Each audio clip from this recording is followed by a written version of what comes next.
a Roberto Caballero con una valija de Nutrionvita no declarada. Hay constancia documental al respecto, ¿eh? Con un sobre marrón, estaba en un estacionamiento en la Triple Frontera. Esto es lo que dice. Yo creo que el silencio incómodo de Roberto no lo beneficia, pero seguro que esto se va a aclarar. ¿Por qué Roberto Caballero no habla ahora? Porque, exacto, viste que es como Cristina. ¿Por qué Cristina no habla de lo que pasó con Roberto? ¿Por qué no hablan las feministas? ¿Bien qué? ¿Qué pasa con las feministas? ¿Puedo decir algo de mi amiga Jimena Fuertes, que lo dijo ayer ¿Y ahora qué dicen las feministas? ¿Qué hacen las feministas? Nos estamos cagando la risa. Me encantó ese tuit. Gracias, Jimena. Un beso grande a Jimena. Y vamos a hacer Fuertes. una prueba de carbono 14. Por favor. Para nuestra oyentada. Porque los sueños son, pero aquí se hacen realidad. Ahí está. Bueno, mañana vamos a sortear el libro de la suscripta, acá, que se llama ¿Quién le cree a la justicia? Gran Qué momento, la lucha por el derecho. Así que mañana no se lo pierdan, porque estamos haciendo la antesala del regreso de Caballero con distintos libros. Modesto, pero bueno, relata un poquito de por qué ahora. ¿Qué va a hacer el Poder Judicial? Bueno, acá está, más o menos. ¿Qué va a hacer el Poder Judicial? Bueno, lo recordaba ayer uno de los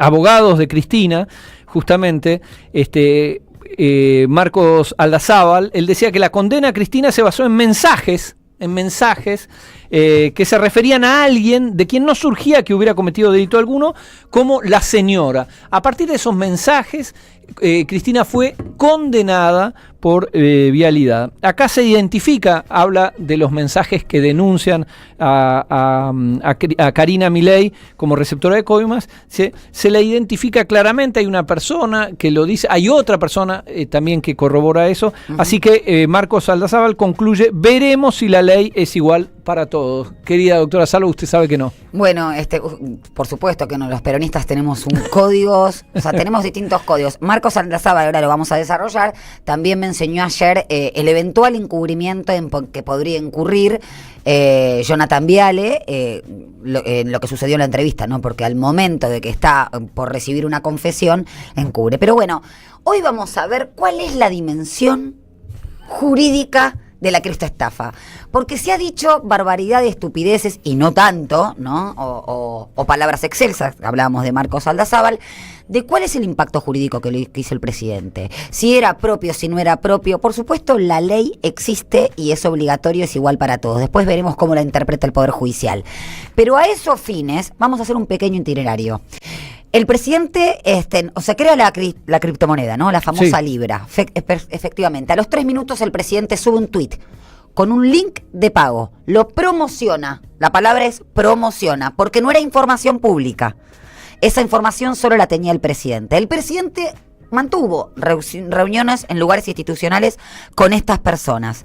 El viernes decide borrar el tuit después de 5 horas. ¿Qué dice? ¿Qué afirma el presidente en una cuenta pública? Que no se había interiorizado del proyecto. Ahí reconoce una negligencia. ¿Por qué lo digo esto? Porque se habló mucho de si había o no había dolo. No importa si no hay o no hay dolo, que es intención de cometer un delito. Tal vez vos no arbitraste los medios necesarios por la responsabilidad que tenés en tu función para que no suceda esto. Bueno, es lo que hizo el presidente. El presidente dice: yo no me interioricé, no hubo ningún dictamen de técnico, legal, ni nada por el estilo. Él lo promociona y está en su carácter de presidente, independientemente de que esté en su cuenta verificado o no. El presidente no se puede escindir, o por lo menos no puede psicotizarse en ese sentido. De manera sincronizada con el tuit de presidente hay una serie de transacciones en forma automatizada que drenaron $87 millones. ¿Sí? Esto de las reuniones previas, de la cuenta verificada, de la publicitación, del pago puesto en el mismo mail, o en el mismo tuit, perdón, es fundamental a los fines de los delitos. ¿Cuáles son los delitos que se barajan? Bueno, una decena, Rinco. Negociaciones incompatibles con la negociación pública, por supuesto, porque esto sería un negocio privado que favorecería a su hermana, no importa, que también es funcionaria pública. Delitos informáticos, abuso de autoridad, estamos hablando de delitos contenidos en el Código Penal. Incumplimiento de los deberes de funcionario público. Estafa, artículo 172 del Código Penal. Violación de la Ley de Ética Pública. La Ley de Ética Pública es la 25.188 y dispone que además de autoridad, de publicidad respecto de los actos, no puede haber acciones privadas que atenten con el funcionariado público. ¿Por qué? Porque el funcionario público brega por el bienestar general.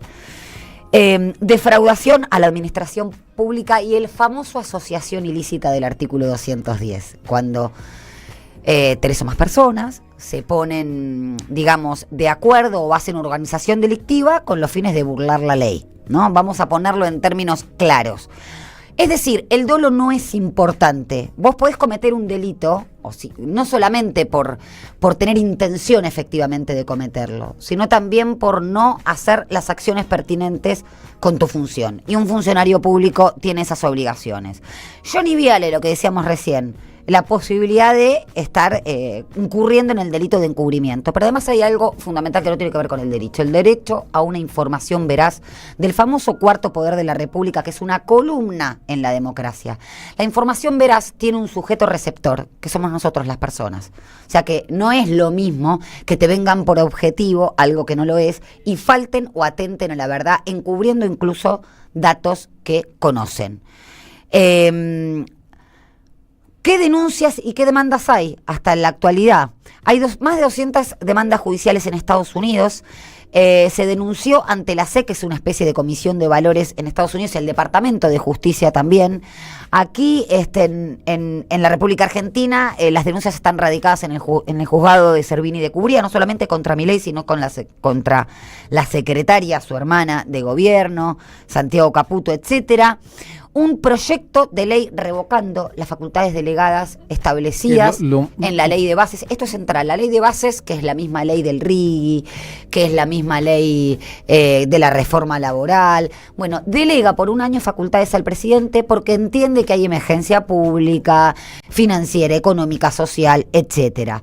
Bueno, el proyecto de ley que se introdujo es para derogar esto, claramente, porque no solamente hay delegación de facultades legislativas, sino la posibilidad de intervenir empresas, posibilidad de descentralizar o romper o quebrar o fusionar lugares del Estado. Bueno, y ahora vamos a las falacias del presidente.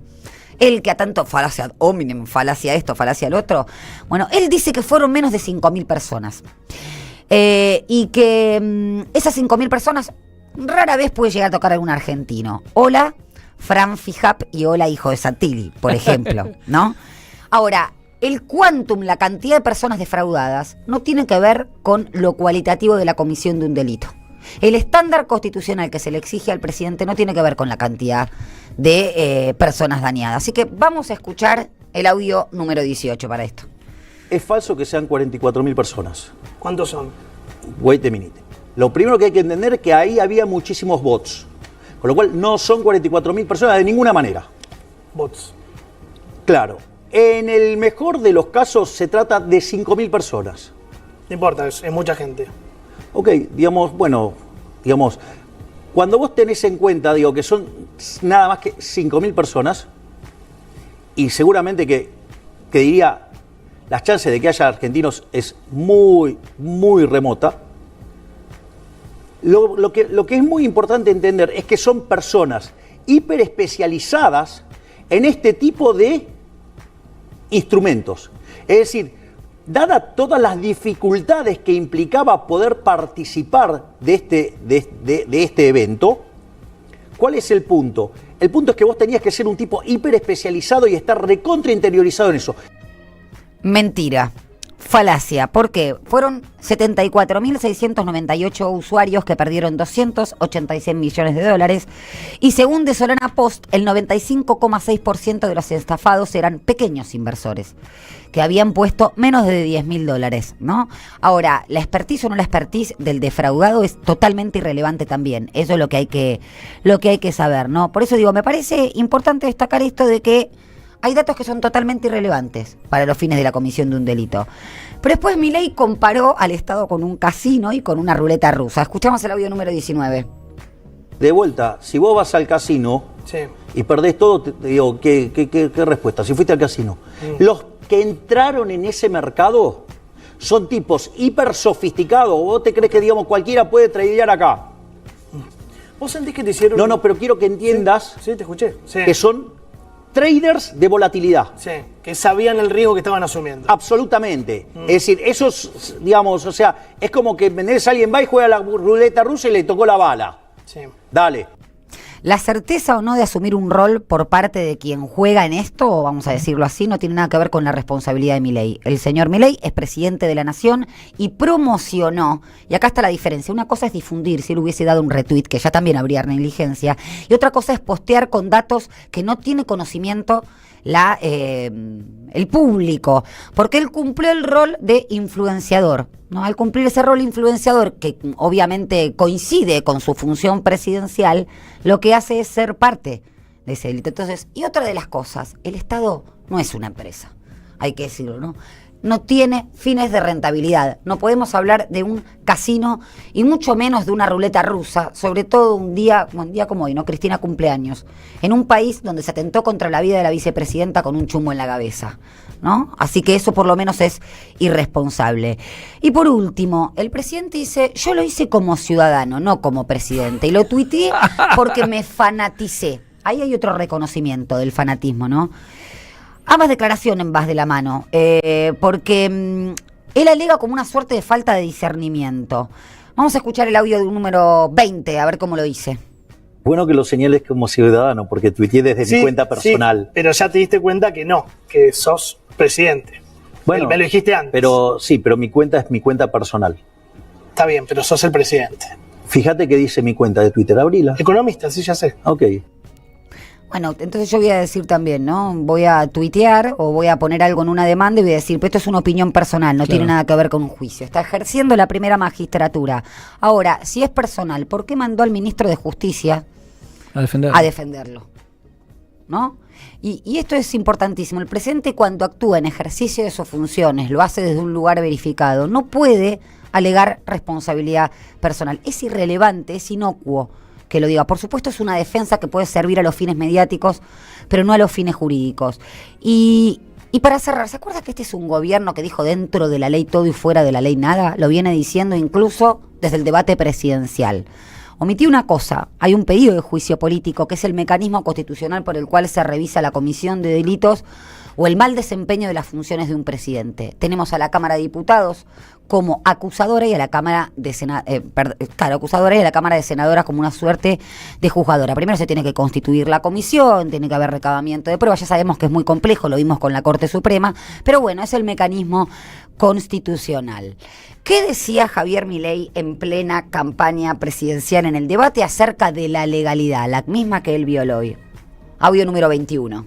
En materia de seguridad, salvo que usted esté pensando en un mundo donde hay anarquismo, siempre que haya Estado, el Estado siempre se ocupa de la seguridad. En el caso argentino, como todo lo que hace el Estado lo hace mal, y por eso el país es un baño de sangre. Ese baño de sangre comenzó de manera muchísimo más grosera a partir del año 2001-2002 y se hizo más fuerte, digamos, con la llegada de un señor llamado Eugenio Zaffaroni. Es decir, un señor que invertía la carga, la prueba, donde hacía que las víctimas fueran los victimarios y viceversa. Bueno, nosotros no creemos en ese mundo, nosotros no creemos en esa lógica de que el delincuente es una víctima. Nosotros creemos en aplicar la ley y el que las hace las paga. Bueno, habrá que aplicar la ley y el que las hace las paga. Fíjense cómo se identifica primero el derecho penal como una suerte de garantismo, que lo es garantía. Las mismas garantías. La Constitución es garantía. Es garantía, las mismas garantías que va a tener él. Pero además, ¿qué tipo de delito te hace un delincuente? El robo, el hurto, ¿no te hace un delincuente los delitos contra la administración pública de ese Estado que odia? Entonces, este gobierno, de la mano de la ministra de Seguridad, de la mano de la secretaria de la Presidencia o del jefe, de la mano del presidente de la Nación, viola constantemente la ley, que es lo que el famoso Rocco Carbone nos dice acerca del poder mafioso. Utilizan la estructura estatal para violar la ley. Esperemos que esta vez no solamente haya una respuesta política a esto, sino que haya una respuesta judicial. No tengo mucha fe, pero confiemos porque es lo único que nos queda. Muy bien, separamos y volvemos. Caballero de Día, en AM 530. Construimos comunidad. Buscamos la verdad siempre. Seguimos en Caballero de Día con la doctora Salvo y nos vamos directamente con nuestro colega.